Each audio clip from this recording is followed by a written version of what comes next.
नमस्कार दोस्तों, आप सभी का स्वागत है हमारे YouTube चैनल BCS एकेडमी पर। आज के इस वीडियो में हम चर्चा करेंगे नीट और IIT से रिलेटेड कुछ महत्वपूर्ण क्वेश्चन आंसर की। इससे पहले हमने कणों के निकाय एवं घूर्णी गति से संबंधित जो टॉपिक है दो वीडियोज क्वेश्चन आंसर के देख लिए थे। उसमें हमने 75 क्वेश्चन कर लिए थे। आज उससे आगे के कुछ क्वेश्चंस यहाँ पर हम देखने वाले हैं, करने वाले हैं। विद्यार्थी, वीडियो स्टार्ट करने से पहले यदि आप हमारे YouTube चैनल पर नए हैं तो चैनल को सब्सक्राइब कर लीजिए, साथ में बेल आइकन भी दबा दीजिए ताकि आपको आगे की वीडियोज की नोटिफिकेशन मिलती रहे। अब मैं इस वीडियो को स्टार्ट करता हूँ। क्वेश्चन समझिए क्या है कि एक वर्ताकार प्लेटफॉर्म को किसी ऊर्ध्वाधर घर्षण रहित धुरी पर चढ़ाया जाता है। इसकी त्रिज्या 2 मीटर एवं इसका जड़त्व आघूर्ण 200 किलोग्राम इंटू मीटर स्क्वायर। यह आरंभ में विराम में रहता है। एक 70 किलोग्राम भार वाला व्यक्ति प्लेटफॉर्म के सिरे पर खड़ा होता है तथा उसके किनारे के साथ साथ v0 बराबर 1 मीटर पर सेकंड की चाल से जमीन के सापेक्ष चलना शुरू करता है। तो प्लेटफॉर्म का कोणीय वेग क्या होगा? एक बार क्वेश्चन को आप समझ लीजिए कि एक वर्ताकार प्लेटफॉर्म है और ये जो वर्ताकार प्लेटफॉर्म है वो ऊर्ध्वाधर घर्षण रहित जो धुरी है उसके ऊपर चढ़ा दिया जाता है। तो इसकी जो रेडियस है वो है 2 मीटर और इसका जड़त्व आघूर्ण है 200 किलोग्राम इंटू मीटर स्क्वायर। तब तो ये विराम में रहता है, लेकिन इसके ऊपर जैसे ही 70 किलोग्राम का जो व्यक्ति है वो 1 मीटर प्रति सेकंड की चाल से जब चलता है तो ये घूमने लगता है। तो इसका कोणीय वेग हमें ज्ञात करना है। क्वेश्चन को समझ लीजिए कि हमारे पास में इस तरीके से हमें बता रखा है। ये एक वृत्ताकार प्लेटफॉर्म है इस तरीके से। इसकी जो ऊर्ध्वाधर धुरी है इसके ऊपर इस तरीके से इसको खींचा जा रहा है, घुमाया जा रहा है। इसकी जो रेडियस है वो हमें क्वेश्चन में 2 मीटर दे रखी है और इसके एक किनारे पर एक जो व्यक्ति है वो खड़ा है। प्रारंभ में ये जो विराम अवस्था में रहता है और प्रारंभ में विराम अवस्था में रहता है तो प्रारंभिक इसका जो कोणीय संवेग है वो 0 होगा। संवेग संरक्षण नियम से प्रारंभिक कोणीय संवेग और अंतिम कोणीय संवेग सेम रहता है। इसका मतलब अंतिम कोणीय संवेग भी क्या रहेगा? 0 रहेगा। लेकिन होता क्या है एक्चुअल में, ये व्यक्ति जब आगे की ओर चलता है तो ये जो वर्ताकार प्लेटफॉर्म है वो पीछे की ओर घूमेगा और दोनों का जो कोणीय संवेग है वो एक दूसरे को निरस्त कर देगा। तो यहाँ पर व्यक्ति का कोणीय संवेग, व्यक्ति का कोणीय संवेग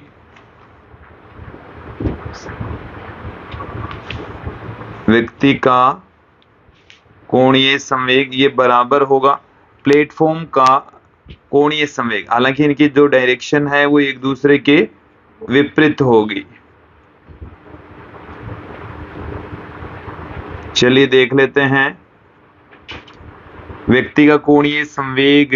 यहां से हम देख लेते हैं क्या है। हम I इंटू ओमेगा और कोणीय संवेग को mvr दो फॉर्म में लिखते हैं। तो m दे रखा है, v दे रखा है, r यहाँ पर 2 मीटर दे रखा है। ये प्लेटफॉर्म का कोणीय संवेग I इंटू ओमेगा, ये ओमेगा ही हमें पूछा है। तो ओमेगा बराबर क्या आ गया? mvr बट्टे में I।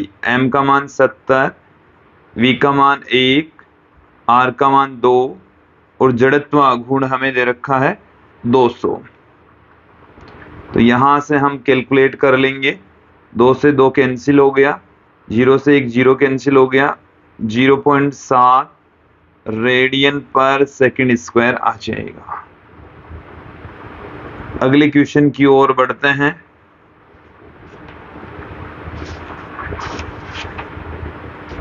तो 0.7 रेडियन पर सेकंड स्क्वायर आ जाएगा। नेक्स्ट क्वेश्चन की ओर बढ़ेंगे कि 5 किलोग्राम भार प्रत्येक हाथ में पकड़े हुए एक व्यक्ति अपनी भुजाएं फैलाकर एक घूमते हुए चबूतरे पर खड़ा है। चबूतरे की कोणीय चाल 1.2 चक्कर प्रति सेकंड है। चबूतरे के साथ व्यक्ति का जड़त्व आघूर्ण नियत तथा 6 किलोग्राम मीटर स्क्वायर के समान लिया जा सकता है यदि वह व्यक्ति प्रत्येक भार की दूरी 100 सेंटीमीटर से 20 सेंटीमीटर तक परिवर्तित करते हुए उसकी भुजाओं को सीने के करीब लाता है तो चबूतरे की नई कोणीय चाल क्या होगी। क्वेश्चन समझ लीजिए कि एक चबूतरा है इस तरीके से घूमने वाला, ओके। इसके ऊपर एक व्यक्ति खड़ा है। जो व्यक्ति खड़ा है वो प्रारंभ में इस तरीके से अपने दोनों हाथों में द्रव्यमान इसने ले रखे हैं 5-5 किलोग्राम के, ठीक है। तो इस स्थिति से यहां से इसकी जो घूर्णन अक्ष है इससे इन द्रव्यमानों की जो डिस्टेंस है वो 1 मीटर है।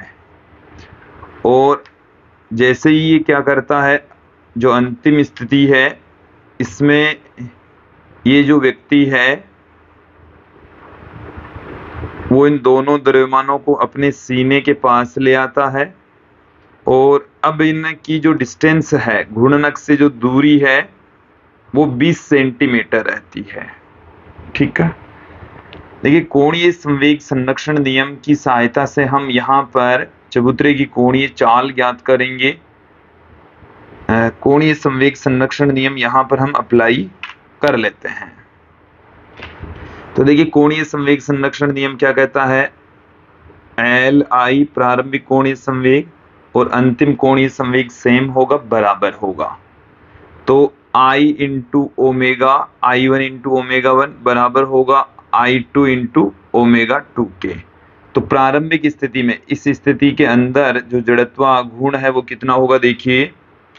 तो एक तो इस चबूतरे का जो जड़त्व आघूर्ण है वो तो 6 है, फिर प्लस में इन दोनों द्रव्यमानों का व्यक्ति सहित जो, देखो चबूतरे के साथ व्यक्ति का जो जड़त्व आघूर्ण है ना वो तो हमें 6 दे रखा, वो मैंने पुट कर दिया।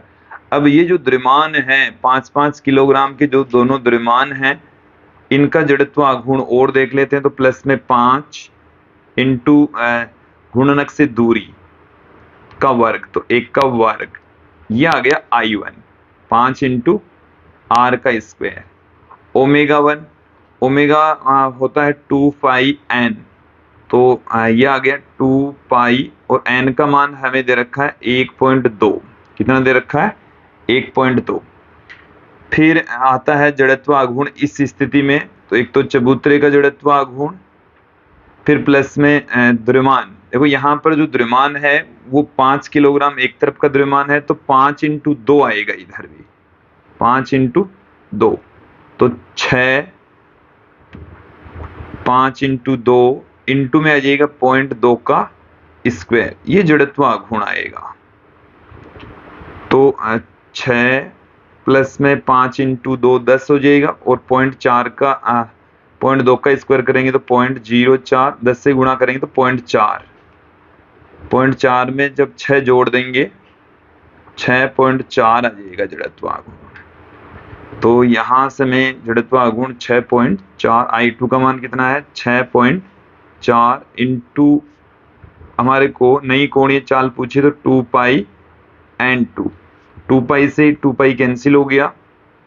यहाँ से इनको हम कैलकुलेट करते हैं तो देखिए हमें क्या मिल जाएगा, 16 मिल जाएगा।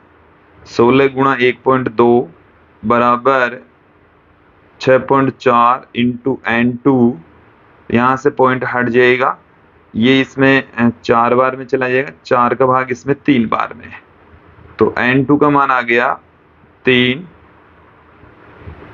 ये आ गया है। ऑप्शन देखेंगे बी यहाँ सही होने वाला है। नेक्स्ट क्वेश्चन की ओर बढ़ते हैं कि I1 एवं I2 जड़त्व आघूर्णों वाली दो चक्तियां अपने संगत अक्षों के परितः क्रमशः ω1 व ω2 कोणीय आवर्तियों के साथ साथ घूम रही है। जब उन्हें उनके घूर्णन संपातन अक्षों के साथ आमने सामने लाया जाता है तो संयुक्त चक्ति की कोणीय आवर्ती क्या होगी। देखिए दो चक्तियां हैं, जड़त्व आघूर्ण I1 I2 है, कोणीय वेग ω1 ω2 है और दोनों को एक दूसरे के ऊपर रख दिया जाए। ऐसे है, एक चक्ति ऐसे और दूसरी चक्ति इसके ऊपर ही रख दी जाती है, संपातित कर दी जाती है। तो इसकी नई जो कोणीय आवर्ती है वो हमें ज्ञात करनी है। देखिए कोणीय संवेग संरक्षण नियम यहाँ पर लागू होगा। LI बराबर होगा LF के। प्रारंभिक कोणीय संवेग कितना है I1 ω1 प्लस अंतिम कोणीय संवेग I2 ω2। और अब देखो जब दोनों एक दूसरे के ऊपर रख दी जाती है तो इनका जड़त्व आघूर्ण पूरे निकाय का I1 प्लस I2 हो गया और कोणीय वेग ओमेगा हो गया, जो कि हमें ज्ञात करना है। तो I1 ω1 फिर plus I2 ω2 upon I1 plus I2, ये हमें प्राप्त हो चुका है, मिल चुका है। तो ऑप्शन यहां पर देख लीजिए गौर करके, I1 ω1, ये ऑप्शन ए ही हमें सही मिलने वाला है। नेक्स्ट क्वेश्चन की ओर चलते हैं कि एक नाट्य नर्तकी किसी चिकने फर्श पर अपनी बाहों को पास लाकर ऊर्ध्वाधर अक्ष के परितः 20 तकंदे के कोणीय वेग के चक्रण स्पिनिंग कर रही है। जब वह अपनी बाहों को पूर्णतया फैला लेती है तो चक्रण की गति घटकर 10 तकंदे रह जाती है। और यदि I नर्तकी का आरंभिक जड़त्व आघूर्ण है तो नया जड़त्व आघूर्ण क्या होगा। देखिए यहाँ पर भी कोणीय संवेग संरक्षित रहेगा और कोणीय संवेग संरक्षित रहने का मतलब है प्रारंभिक कोणीय संवेग अंतिम कोणीय संवेग के बराबर होगा। तो देखिए प्रारंभिक कोणीय संवेग को हम I1 इंटू ω1, अंतिम कोणीय संवेग I2 ω2। प्रारंभिक कोणीय संवेग देखिए कितना है I, और जो कोणीय वेग है प्रारंभिक जड़त्व आघूर्ण है I और कोणीय वेग है 20। अंतिम जड़त्व आघूर्ण हमें ज्ञात करना है I2 और ω2 रह गया 10। तो I2 बराबर हमें कितना मिल चुका है 2I प्राप्त हो चुका है। ऑप्शन ए यहां सही होने वाला है। अगले क्वेश्चन की ओर बढ़ते हैं कि किसी दृढ़ पिंड का कोणीय संवेग L एवं घूर्णन गतिज ऊर्जा KR है, किस संबंध द्वारा एक दूसरे से संबंधित है। तो देखिए घूर्णन गतिज ऊर्जा का हमने एक फॉर्मूला ये देखा है। देखिए ये इसका मेन फॉर्मूला है और इसको हम I से ऊपर नीचे मल्टीप्लाई करके इस फॉर्म में भी पुट कर सकते हैं। तो इस फॉर्म में हमें यहाँ पर ये ऑप्शन बी दे रखा है, ऑप्शन बी यहाँ सही होने वाला है। नेक्स्ट क्वेश्चन की ओर बढ़ते हैं कि एक व्यक्ति एक घूमने वाले स्टूल पर हाथ फैलाकर चक्रण कर रहा है। पहले हाथ फैले हुए हैं, वह अचानक अपने हाथों को नीचे कर लेता है। तो निम्न में से उसकी गतिज ऊर्जा K और कोणीय संवेग L के बारे में कौन सा कथन सही है। तो देखिए उसकी जो घूर्णन गतिज ऊर्जा है वो तो है K, जो कि L स्क्वायर बट्टे में 2I के इक्वल होती है। विद्यार्थियों मैं आपको बता दूं कि कोणीय संवेग में कोई बदलाव नहीं होता, कोणीय संवेग संरक्षित रहता है, L का मान नियत रहता है। अब जैसे ही वो अपने हाथ, पहले जो लड़की है या जो व्यक्ति है, यहाँ पर व्यक्ति है, इसके हाथ फैले हुए थे, तो हाथ जब फैले हुए थे तब इसका जड़त्व आघूर्ण ज्यादा, जैसे ही वो सिकोड़ लेता है तो घूर्णन अक्ष से दूरी घट जाएगी, जड़त्व आघूर्ण कम हो जाएगा और जब जड़त्व आघूर्ण डिक्रीज होता है तो यहां से देखिए इस फॉर्मूले से I जब कम होगा तो K इंक्रीज हो जाएगा, तो K में वृद्धि होती है किंतु L नियत रहता है। ऑप्शन डी यहां सही हो जाएगा। नेक्स्ट क्वेश्चन की ओर बढ़ते हैं।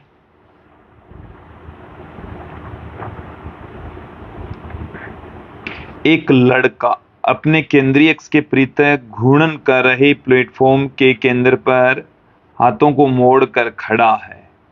निकाय की गतिज ऊर्जा के अब लड़का अपनी भुजाओं को फैला देता है ताकि निकाय का जड़त्व आघूर्ण दुगुना हो जाए। तो अब निकाय की गतिज ऊर्जा पर क्या इफेक्ट पड़ेगा? तो देखिए गतिज ऊर्जा का फॉर्मूला हम जानते हैं, K बराबर L स्क्वायर बट्टे में 2I। तो क्या है नई गतिज ऊर्जा हमें पूछे, प्रारंभ में तो ये थी। नई जो गतिज ऊर्जा है K डैश बराबर L स्क्वायर बट्टे में 2I डैश, क्योंकि यहाँ पर L तो चेंज होने से रहा और जड़त्व आघूर्ण है वो पहले वाले जड़त्व आघूर्ण का क्या है, दुगुना हो रहा है। तो I डैश है वो 2I है, I डैश कितना है 2I के इक्वल है। देन यहां से K डैश बराबर क्या आ जाएगा, L स्क्वायर बट्टे में जो 2I है ये तो K के बराबर है, तो K बट्टा 2 हो गया। तो ऑप्शन बी यहां सही हो जाएगा। अगले क्वेश्चन की ओर बढ़ते हैं कि द्रव्यमान M और त्रिज्या कैपिटल R का एक ठोस गोला अपने व्यास के प्रति घूर्णन कर रहा है।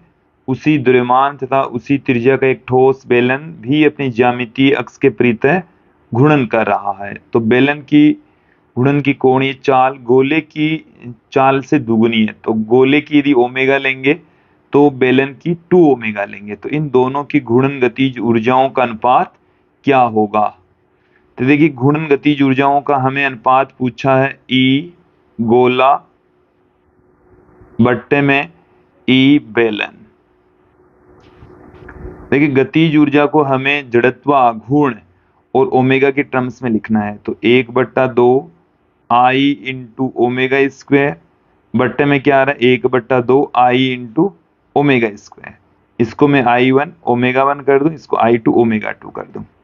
अब गोले का जो जड़त्व आघूर्ण है, गोला देखो ठोस गोला है और ठोस गोले का इसके व्यास के प्रति जड़त्व आघूर्ण कितना होता है 2/5 mr स्क्वायर।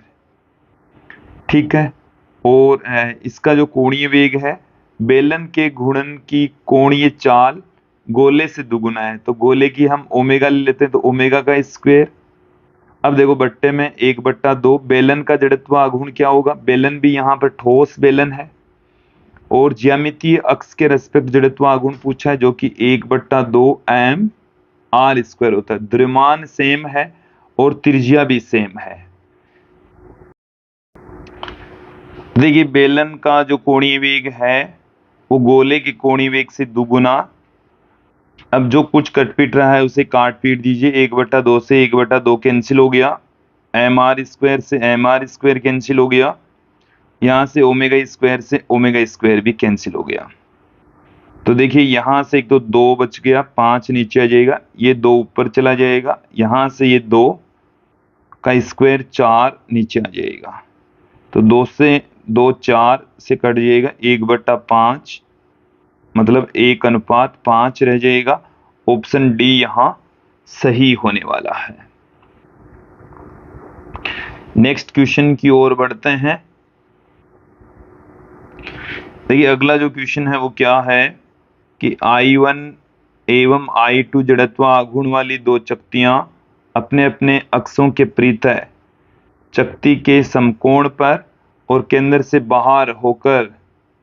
से होकर गुजरती हुई क्रमशः ω1 और ω2 कोणीय चालों से घूर्णन कर रही है। दो चकतियां हैं, ω1 ω2 उनकी कोणीय चाल है, I1 तथा I2 उनके जड़त्व आघूर्ण है। जब उन्हें घूर्णन संपातन अक्षों के साथ आमने सामने लाया जाता है तो इस प्रक्रिया में निकाय की गतिज ऊर्जा का ह्रास होगा। कितना ह्रास होगा। देखिए गतिज ऊर्जा में कमी आ जाती है तो उस कमी को हम डेल्टा के से पुट कर दें। अंतिम गतिज ऊर्जा कम तो प्रारंभिक गतिज ऊर्जा अधिक होती है, तो प्रारंभिक वाली में से अंतिम गतिज ऊर्जा हम घटा देंगे। देखिए विद्यार्थियों, जो गतिज ऊर्जा होती है वो हम ये जानते हैं के आई बराबर 1/2 आई इंटू ओमेगा स्क्वायर। तो आई तो हो जाएगा दोनों शक्तियों का जड़त्व आघूर्ण I1 प्लस I2, और अभी हमने एक क्वेश्चन में जब दोनों शक्तियों को एक दूसरे के संपाती रख देते हैं तो उनका कोणीय वेग आई इंटू ओमेगा स्क्वायर होता है। तो जो कोणीय वेग है वो I1 omega 1 plus I2 omega 2 upon I1 plus I2 हमने देखा था। तो इसका स्क्वायर हो जाएगा माइनस में के एफ, ये के एफ ही था, ये अंतिम गतिज ऊर्जा ही थी। प्रारंभिक गतिज ऊर्जा अभी देख लेते हैं, ये तो के एफ था, ठीक है। प्रारंभिक गतिज ऊर्जा इनकी कितनी हो जाएगी 1/2 I1 omega 1 square plus 1/2 I2 omega 2 square. तो विद्यार्थी यहाँ पर इन दोनों की वैल्यू जब हम पुट करेंगे तो गतिज ऊर्जा में हानि आ जाएगी। इन दोनों का मान रखकर जब हम कैलकुलेशन करेंगे तो हमें गतिज ऊर्जा का मान मिल जाएगा और ऑप्शन ए की भांति मान मिलने वाला है। ऑप्शन ए यहाँ सही होने वाला है। नेक्स्ट क्वेश्चन की ओर बढ़ते हैं कि एक ठोस गोला समान ऊंचाई लेकिन झुकाव के विभिन्न कोणों वाले दो विभिन्न नत समतलों से नीचे लुढ़कता है दोनों ही प्रकरणों में। तो देखिए यहाँ समय समान होगा, समय भिन्न होगा, तो मैं समय का फॉर्मूला आपके सामने रख देता हूँ। टी बराबर कि नत समतल से कोई कण जब गिरता है तब उसको लगने वाला जो समय है वो होता है 1/sin थीटा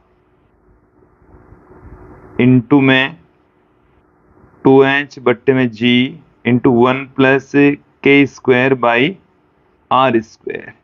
देखो यहाँ पर ये कह रहा है कि जो ठोस गोलाई है समान ऊंचाई, तो h यहाँ पर समान ले लिया, केवल नत तल विभिन्न कोणों पर झुके हुए हैं। थीटा का मान चेंज हो रहा है, थीटा का मान क्या हो रहा है, चेंज हो रहा है। तो देखो थीटा का मान जब बदलेगा तो टी का मान बदलेगा, तो अवरोहण की गति और समय समान होंगे तो समय समान नहीं होगा।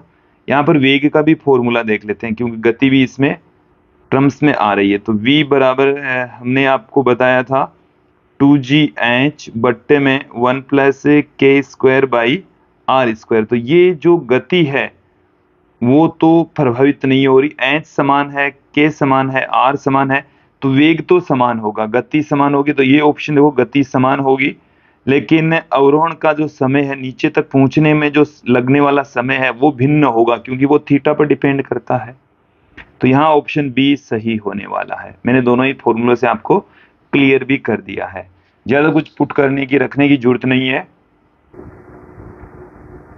नेक्स्ट क्वेश्चन देखिए कि निम्न में से कौन सा कथन गलत है, इनमें से गलत स्टेटमेंट हमें छांटना है। तो देखिए बल आघूर्ण बल का घूर्णी सदृश होता है, बल के समतुल्य होता है, बल के घूर्णी सदृश होता है।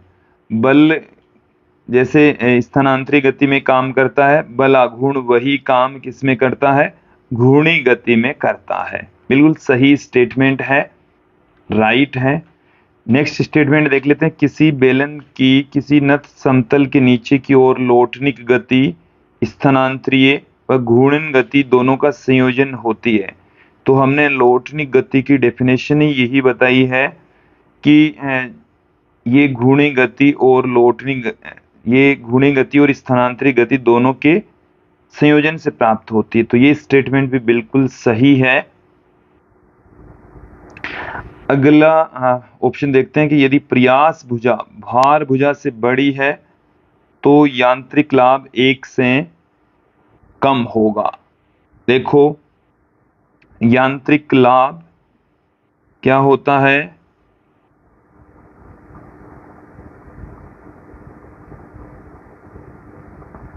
यांत्रिक लाभ।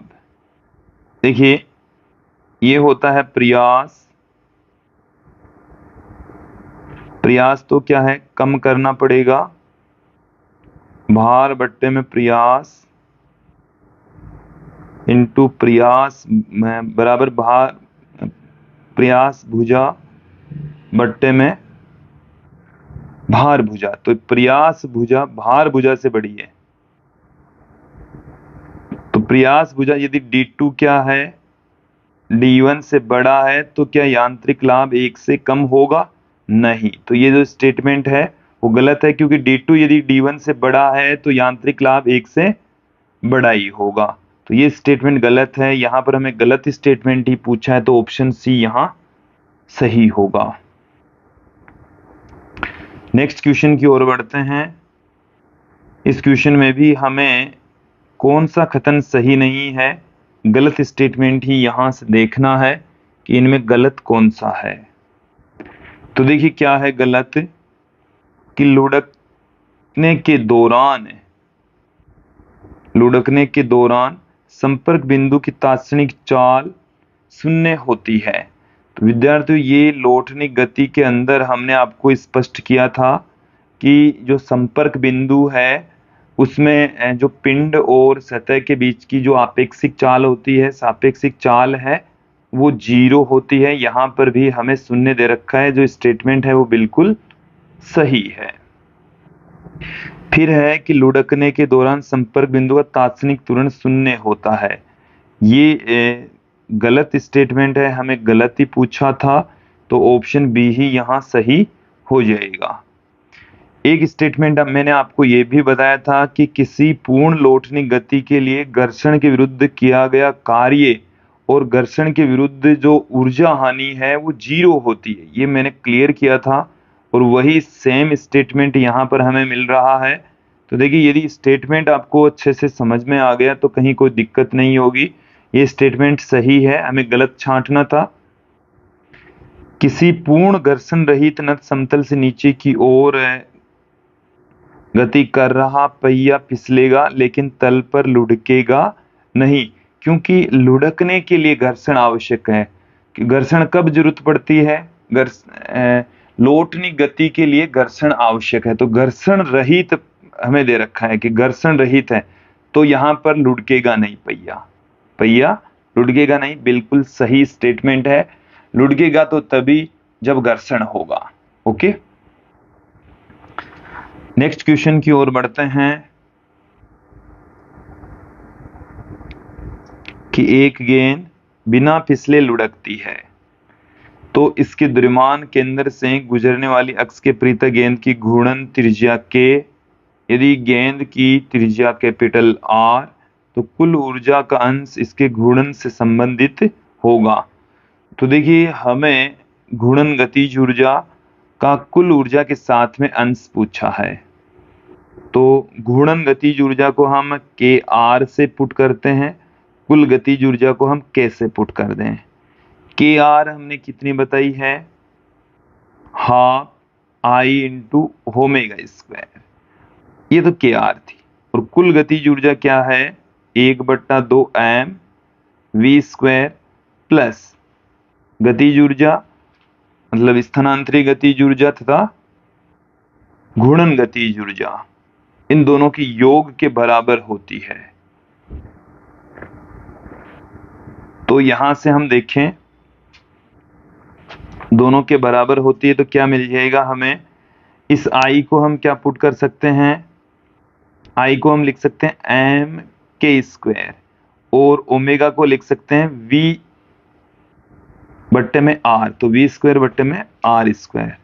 फिर बट्टे में क्या आ गया, हमें क्या मिल गया, half m v square plus half m k square v square by r square.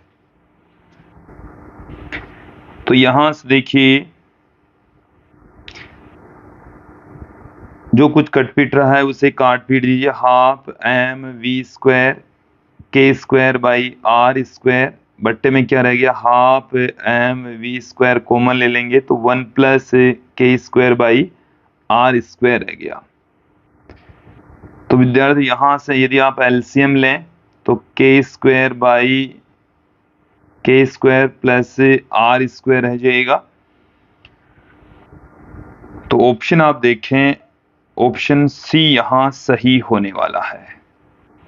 Next question की ओर बढ़ते हैं। कैपिटल एम है द्रव्यमान और कैपिटल आर त्रिज्या का एक ठोस बेलन 37 से थीटा कोण बनाते हुए नत समतल से नीचे बिना फिसले लुढ़कता है, तो इसका त्वरण क्या होगा। देखिए विद्यार्थियों, एक्सेलरेशन का फॉर्मूला हम निकाल चुके हैं। जी बराबर ए बराबर, चलिए दोबारा लिखता हूं मैं, ए बराबर हमने देखा था जी sine theta upon 1 plus K square by R square. तो यहां से ये देखिए, ये है ठोस बेलन। तो ठोस बेलन का जो जड़त्व आघूर्ण है वो है हाफ एम आर स्क्वायर होता है। तो के की जो वैल्यू है वो आर बट्टे में अंडरूट 2 होती है। आर बट्टे में अंडरूट 2। के का मान कितना हो जाएगा, देखो जड़त्व आघूर्ण होता है 1/2 एम आर स्क्वायर। तो के का मान कितना हो गया, आर बट्टे में अंडरूट 2। तो 1 प्लस के स्क्वायर करेंगे तो आर स्क्वायर बट्टे में 2। तो ये हमारे पास में आ गया g sine theta upon 1 plus half. तो ये 3/2 आ गया, 2 ऊपर आ गया, 3 नीचे आ गया, तो 2/3 जी साइन थीटा। तो यहां पर 2/3 जी साइन थीटा आएगा। ऑप्शन बी सही होने वाला है। नेक्स्ट क्वेश्चन देखिए कि प्रश्न संख्या 89 में बेलन पर कार्यरत घर्षण बल होगा। तो देखिए बेलन पर कार्यरत घर्षण बल कितना होगा, ये हमें पूछा है। तो समझें इसको कि हमें इस तरीके से दे रखा, बेलन ऐसे लुढ़क रहा है। तो बेलन का इस डायरेक्शन में जो एक्सेलरेशन है वो तो हमने निकाल लिया है।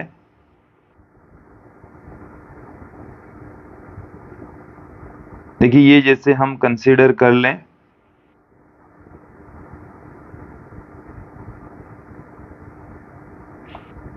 कि इस डायरेक्शन में अभी हमने इसमें देखा था एक्सेलरेशन 2/3 जी साइन थीटा। तो कितना था, एम ए कंसीडर कर लें और इस एम ए की जो वैल्यू है वो हमने निकाली 2/3। एक का मान तो था 2/3 जी साइन थीटा इंटू एम। अब यहां पर आप ध्यान दें कि एम जी इधर नीचे लग रहा है, ये थीटा है, तो इस डायरेक्शन में ये जो एंगल है ये थीटा रहेगा, ये एम जी साइन थीटा रहेगा। तो M G sine theta minus F बराबर आएगा एम ए, जो कि 2/3 एम जी साइन थीटा होगा। तो यहां से हमें क्या पूछा, घर्षण बल एफ बराबर M G sine theta minus 2/3 M G sine theta. तो ये 1/3 एम जी साइन थीटा आ जाएगा। तो ऑप्शन देख लीजिए बी सही होने वाला है। नेक्स्ट क्वेश्चन की ओर बढ़ते हैं कि एक ठोस बेलन थीटा झुकाव वाले किसी नत समतल पर आरंभिक वेग v के साथ लुढ़कता है, तो ठोस बेलन तल पर कितनी दूरी पर जाता है। देखिए क्वेश्चन को समझें आप। इस तरीके से हमारे को एक नत समतल दे रखा है और यहां से कोई बेलन है वो लुढ़क रहा है। बेलन जब लुढ़कता है तो ये यहां से इसका जो प्रारंभिक वेग है वो है v, और हमें ये पूछा है कि ये लुढ़कता हुआ ऊपर की ओर जा रहा है, तो जैसे कितनी ऊंचाई तक जाता है। जैसे मैं कंसीडर कर लूं h ऊंचाई तक जाता है, कितनी ऊंचाई तक जा रहा है, तो इसकी जो गतिज ऊर्जा थी, लोटनी स्थिति में गतिज ऊर्जा, वो सारी की सारी स्थितिज ऊर्जा में कन्वर्ट हो जाएगी। तो यहां से mgh एम जी एच ये बराबर होगी half M V square into 1 plus K square by R square के। तो हमें यहां से एच ज्ञात करना है, तो एम से एम कैंसिल हो गया, एम से एम क्या हो गया, कैंसिल हो गया है। और देखिए तो एच बराबर आ गया वी स्क्वायर बट्टे में जी 1 प्लस, और यहां पर जो बेलन है वो ठोस बेलन है, वो ठोस बेलन का जड़त्व आघूर्ण होता है 1/2 एम आर स्क्वायर। और यहां से आप ध्यान दें कि इसकी जो घूर्णन त्रिज्या है के वो आ जाएगी आर बट्टे में √2। तो आर बट्टे में √2 पुट करेंगे तो 1/2 आ जाएगा, यहां से 1/2 यहां से हमें मिलने वाला है। ओके, तो ये हमें मिल चुका है 3/2 वी स्क्वायर अपॉन जी। तो ये तो हमें क्या मिल चुका है 3v स्क्वायर अपॉन 2g। एक 2 यहां पर पहले से भी था, तो यहां पर हो गए 4g, 3/4 वी स्क्वायर अपॉन जी। ये तो h का मान आ गया। अब देखो ये वाली डिस्टेंस हमें ज्ञात करनी है, एस बराबर क्या होगा, ये एंगल थीटा हो तो साइन थीटा हम लगा देंगे, साइन थीटा बराबर एच बट्टे में एस, तो एस बराबर आ गया एच बट्टे में साइन थीटा। तो एच का मान तो 3/4 वी स्क्वायर अपॉन जी, तो साइन थीटा और लग जाएगा ये एस में, देखो ये आ जाएगा 3v square upon 4g sine theta, 3v square upon 4g sine theta. Option D यहां सही होने वाला है। नेक्स्ट क्वेश्चन की ओर बढ़ते हैं।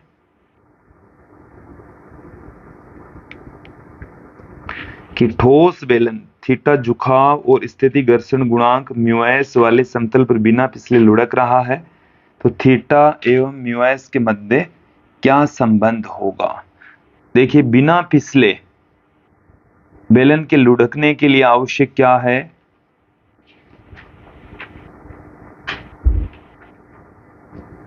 बेलन के लिए लुढ़कने के लिए आवश्यक शर्त हमने ये देख ली थी एक क्वेश्चन में कि टेन थीटा का मान है वो 3 म्यूएस से क्या होना चाहिए, अधिक होना चाहिए। ऑप्शन बी यहां सही होने वाला है।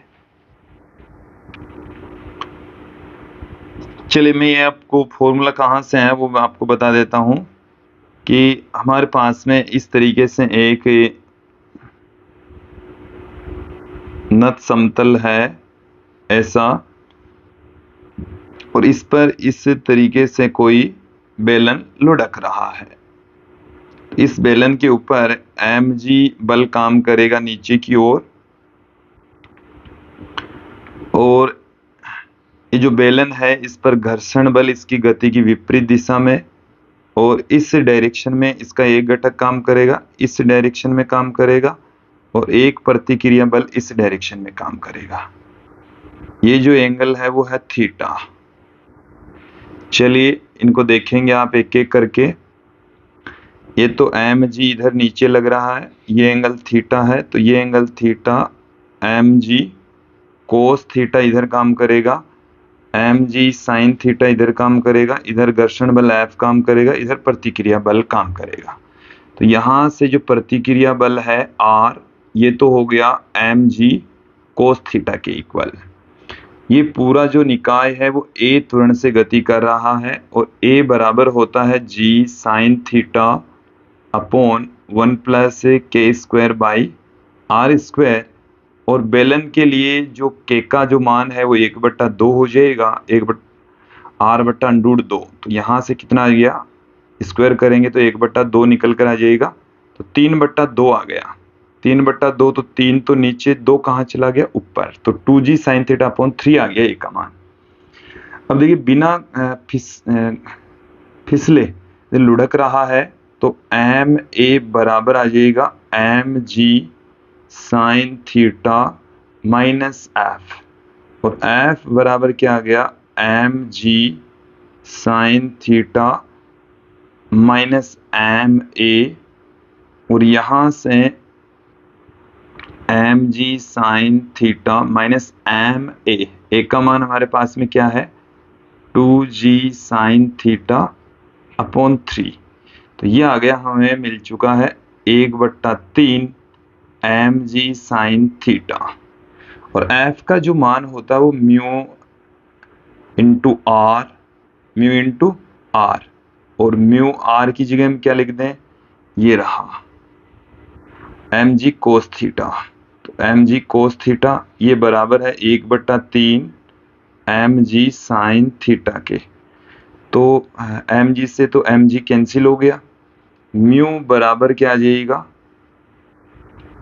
म्यू बराबर म्यू ग्रेटर देन आ जाएगा। देखो ये मैक्सिमम वैल्यू हो सकती है, अन्यथा इससे ज्यादा ही हो सकती है, कम से कम म्यू तो होना ही चाहिए घर्षण गुणांक, इससे ज्यादा भी हो सकता है। बराबर ये कोस थीटा का इधर भाग लग जाएगा, तो ये आ गया टेन थीटा के इक्वल, और बट्टे में 3 पढ़ाई है, ये कंडीशन है। तो इसको हम क्या लिख दें, 3 म्यू एस, ये ग्रेटर देन इक्वल होना चाहिए टेन थीटा के। तो ये एक बिना फिसले घर्षण के लिए आवश्यक कंडीशन है। ये जो फॉर्मूला है ये ठोस बेलन के लिए ही है। किसके लिए है, ठोस बेलन के लिए। ओके, नेक्स्ट क्वेश्चन देखिए कि जब कोई ठोस गोला क्षितिज के साथ थीटा कोण बनाते हुए किसी नत समतल से बिना फिसले लुढ़कते हैं तो इसके द्रव्यमान के अंदर का त्वरण ए है। यही गोला बिना फिसले घर्षण के लुढ़कता है तो इसका त्वरण ए होगा, ए डेस होगा। चलिए, ठोस गोला हमें दे रखा है और ये नत समतल पर बिना फिसले लुढ़कता है, बिना फिसले लुढ़कता है, तो जो एक्सेलरेशन है वो ए है, और ये जो ए है, ये ए है विद्यार्थियों। तो ये जो ए है वो हमने पढ़ा था जी sine theta upon 1+k² r², ये हमने पढ़ा है। अब देखिए ए तो हमें मिल चुका है, अब हम ठोस गोले के लिए इस के की वैल्यू पुट कर देते हैं, जी sine theta upon 1+k² r²। ठोस गोले के लिए देखिए जड़त्व आघूर्ण I बराबर होता है 2/5 m r², ये होता है। तो यहां से हम यदि के की वैल्यू ज्ञात करें तो अंडर में 2/5 r हो जाएगा, तो 2/5 आ जाएगा, r² से r² कैंसिल हो जाएगा। तो a बराबर हमें कितना मिल जाएगा, 5/7 जी साइन थीटा मिल जाएगा। बिना फिसले जब लुढ़कता है तो नया जो एक्सेलरेशन है वो होता है जी साइन थीटा। अब देखो जी साइन थीटा की वैल्यू यहां से कितनी आ जाएगी, 7/5 ए आ जाएगी, 7/5 ए हमें प्राप्त हो जाएगी। ओके, नेक्स्ट क्वेश्चन की ओर बढ़ते हैं। नेक्स्ट क्वेश्चन देखिए, दो घूर्णन पिंड ए और बी के जड़त्व आघूर्ण आई ए और आई बी, आई ए बड़ा है आई बी से, और यदि इनके कोणीय संवेग बराबर हैं तो इनकी गतिज ऊर्जाओं के बीच में क्या संबंध होगा। देखिए के ए बट्टे में मैं के बी पुट कर दूं, दोनों का कोणीय संवेग समान है, तो L² बट्टे में 2IA बट्टे में L² अपॉन 2IB, यहां से IB बट्टे में IA आ जाएगा, और IA बड़ा है IB से, IA बड़ा है तो KB बड़ा होगा KA से। ओके, तो B की गतिज ऊर्जा अधिक होगी, A की गतिज ऊर्जा कम होगी। ओके, नेक्स्ट क्वेश्चन की ओर बढ़ते हैं। कि एक पिंड किसी नत समतल से किसी नीचे की ओर लुढ़क रहा है। यदि घूर्णन गतिज ऊर्जा स्थानांतरित अवस्था में गतिज ऊर्जा की 40% है तो पिंड होगा। देखिए क्वेश्चन को आप समझें कि हमारे पास में घूर्णन गतिज ऊर्जा के आर बराबर होता है half M V square, half M V square K square by R square. ये घूर्णन गतिज ऊर्जा होती है। अब इस क्वेश्चन में कहा गया है कि जो स्थानांतरित गतिज ऊर्जा है हाफ एम वी स्क्वायर कि घूर्णन गतिज ऊर्जा स्थानांतरित अवस्था में गतिज ऊर्जा के 40% है, तो के टी का 40% ये बराबर है के आर के। तो के टी कितना है, तो के टी हमारे पास में है, के टी है half M V square into 40/100। K R कितना है 1/2 M V square K square by R square. तो जो कुछ कट पिट रहा है उसे हम काट पीट देते हैं, तो ये आ गया 2/5। तो के स्क्वायर बाई आर स्क्वायर बराबर आ गया 2/5 और के बराबर आ गया अंडरूट में 2/5 आर, और ये गोला होगा, ठोस गेंद होगी। ओके, नेक्स्ट क्वेश्चन की ओर बढ़ते हैं कि 5 किलोग्राम द्रव्यमान एवं 4 मीटर त्रिज्या वाला पहिया बिना फिसले सड़क पर 10 रेडियन प्रति सेकंड की चाल से चल रहा है। गुणक से परितः पहिए का जड़त्व आघूर्ण 0.65 किलोग्राम है इंटू मीटर स्क्वायर, यहाँ मीटर आएगा, ओके, इंटू मीटर स्क्वायर जड़त्व आघूर्ण में। तो कुल गतिज ऊर्जा में घूर्णन गतिज ऊर्जा का प्रतिशत है। तो घूर्णन गतिज ऊर्जा इसमें कितने प्रतिशत है, घूर्णन गतिज ऊर्जा बट्टा कुल गतिज ऊर्जा इंटू 100%। घूर्णन गतिज ऊर्जा में कुल प्रतिशत हमें ज्ञात करना है, तो कुल प्रतिशत कैसे निकलेगा, तो घूर्णन गतिज ऊर्जा, घूर्णन गतिज ऊर्जा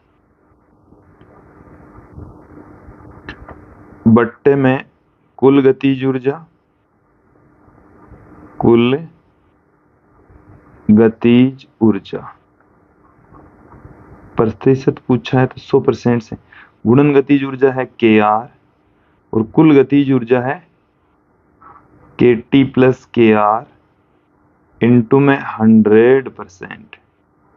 ओके, अब के आर क्या होती है, half M V square into K square by R square, K square by R square होती है, या इसको आप आई इंटू ओमेगा स्क्वायर के फॉर्म में पुट कर दीजिए, क्योंकि हमें यहाँ पर आई इंटू ओमेगा स्क्वायर के फॉर्म में पुट करेंगे तो ज़्यादा बेटर रहेगा, ज़्यादा बेटर तरीके से हम इसको सॉल्व कर पाएंगे।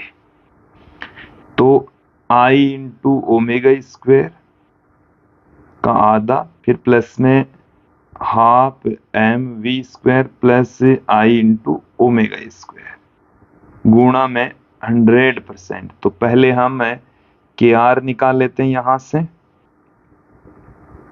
हाफ आई ओमेगा स्क्वायर, तो हाफ आई का मान हमें दे रखा है 0.65, ओमेगा हमें दे रखा है 10, 10 गुणा 10, तो 10 गुणा 10 करेंगे तो यहाँ से पॉइंट हट जाएगा, तो 65 में 2 का भाग लगा देंगे तो ये आ गया 32.5 जूल।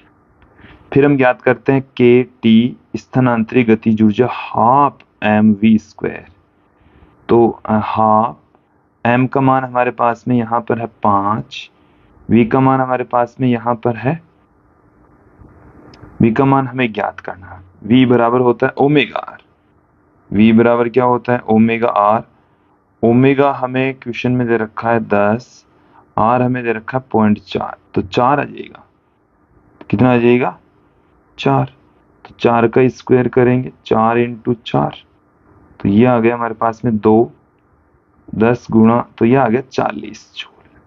ओके, तो यहां से 32.5, तो वैल्यू देखिए आई इंटू ओमेगा स्क्वायर, ये आ गई 32.5 बट्टे में इन दोनों का जोड़, तो जोड़ कितना हो गया? 72.5 इंटू 100%। तो यहाँ से जब हम कैलकुलेशन करेंगे तो 44.8% आ जाएगा।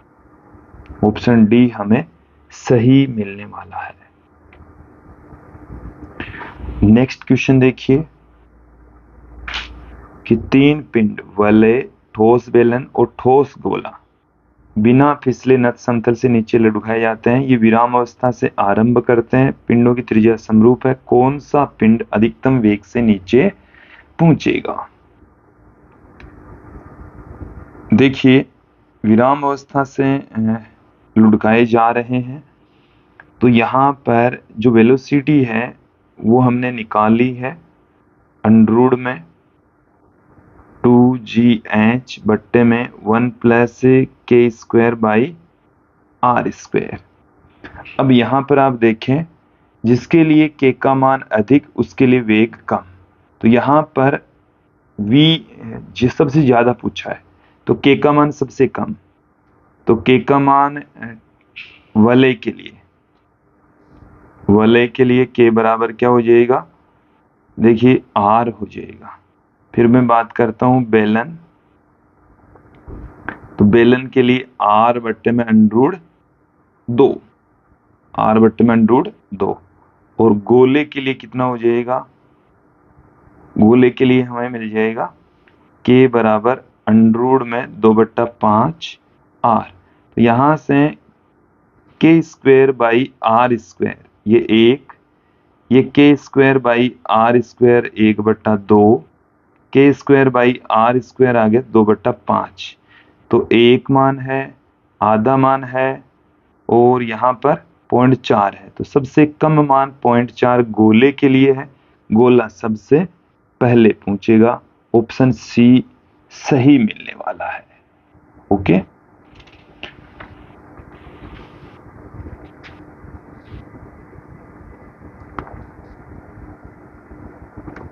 अंतिम क्वेश्चन की ओर बढ़ते हैं। 2 मीटर त्रिज्या एवं 100 किलोग्राम का भार वाला एक घेरा हुप एक क्षैतिज फर्श के साथ इस प्रकार लुढ़काया जाता है ताकि इसके द्रव्यमान के अंदर की गति 20 सेमी पर सेकंड हो जाए। इसे रोकने के लिए कितना कार्य करना पड़ेगा?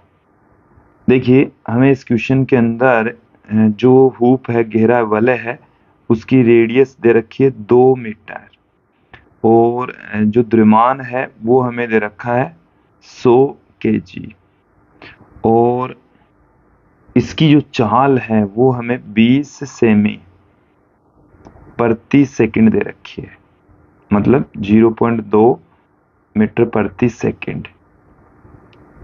फिर हमें यहाँ पर क्या पूछा गया है कि इसको रोकने के लिए आवश्यक कार्य, तो इसकी जो गतिज ऊर्जा है उसके बराबर होगा। तो इसकी जो गतिज ऊर्जा है वो स्थानांतरित गतिज ऊर्जा और घूर्णन गतिज ऊर्जा दोनों की योग के बराबर होगी। तो स्थानांतरित गतिज ऊर्जा हाफ mv², और घूर्णन गतिज ऊर्जा होती है हाफ